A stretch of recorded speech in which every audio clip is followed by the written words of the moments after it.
Hello friends, কেমন আছো সবাই? আশা করছি সবাই ভালো আছো।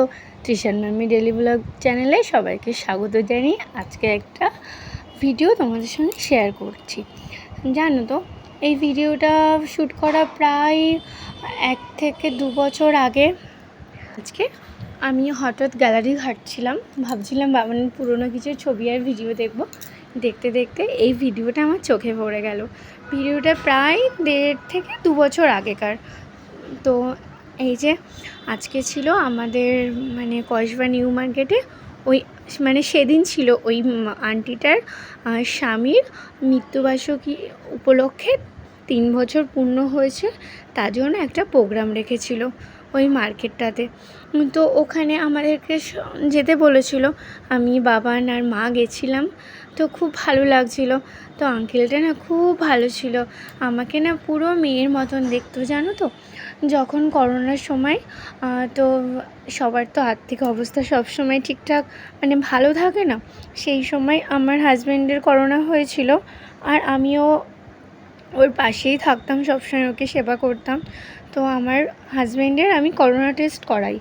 তো আঙ্কেল যখনই জানতে পেরেছে যে আমি করাইনি, উনি আমাকে টাকা পাঠিয়েছে যে তোকে 2000 টাকা দিচ্ছি, তুই করোনা টেস্টটা করে নে মা, তুই করে নে। তো জানো তো, আঙ্কেলের কথা মনে পড়লে আমার খুব কষ্ট হয়, কারণ আঙ্কেল আর আমাদের মধ্যে এখন নেই। প্রায় দীর্ঘ 3 বছর হয়ে গেছে। আঙ্কেলকে আমি খুব মিস করি। যখন ওনাদের বাড়ি গেছিলাম তখন আঙ্কেলটা খুব ভালোবেসে আমাকে মেয়ে বলে ডেকেছিল, আর আমার বরকে আমার হাজব্যান্ডকে ছেলে বলে ডেকেছিল। খুব ওনাদের কোনো সন্তান নেই, আমাদেরকেই খুব ভালোবাসতো ছেলে মেয়েদের মতন। তো কী করা যাবে বলো, নিয়তি তো সবার বেশি থাকে না, যতদিন থাকে ততদিনই ওরা থাকে। তো এই যে আমাদের এই কসবা মার্কেটে সেই উপলক্ষে আজকে একটা প্রোগ্রাম ছিল। আন্টি সবাইকে ডেকেছিল, ওনার কয়েকটা বন্ধুকে। এই যে এই আঙ্কেলটা ছিল রঞ্জন নস্কর নামে, ওই আঙ্কেলের এখানে যে ছবি দিয়ে নাম টাম দিয়ে সব কিছু, কবে মারা গেছেন কবে কি সব দেওয়া রয়েছে।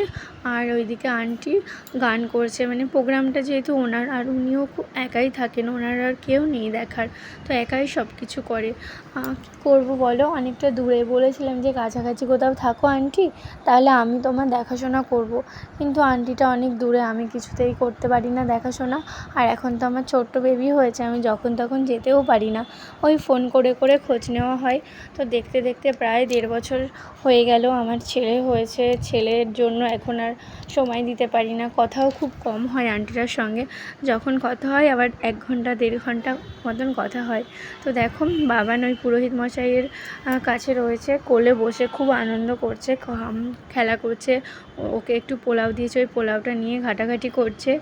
আর এদিকে যে আন্টিটাই যে দেখো বসে রয়েছে, এই যে আন্টি পোলাও, আলুর দম আর একটু চাটনি পায়েস এগুলো করেছিল, আর ওয়াটার বোতল সবাইকে দিচ্ছে।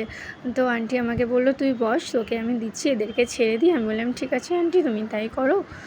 তারপর দেখো সবাইকে এক এক করে দিচ্ছে। আমি বললাম আন্টি এবার আমি আসি, আমার ছেলের খিদে পেয়ে গেছে, ঘুমও পেয়ে গেছে। তারপর বললো ঠিক আছে তুই চলে যা, পরে আমাকে ফোন করে নিস। তো দেখতে দেখতে দেখো এতগুলো বছরও হয়ে গেল, আঙ্কেলও আমাদের ছেড়ে চলে গেছে। আঙ্কেল তুমি যেখানেই থেকো খুব খুব ভালো থেকো, এইভাবেই ভালো থেকো। তুমি যেরকমভাবে আমাদের সঙ্গে মিশতে, খুব মিস করি তোমায়।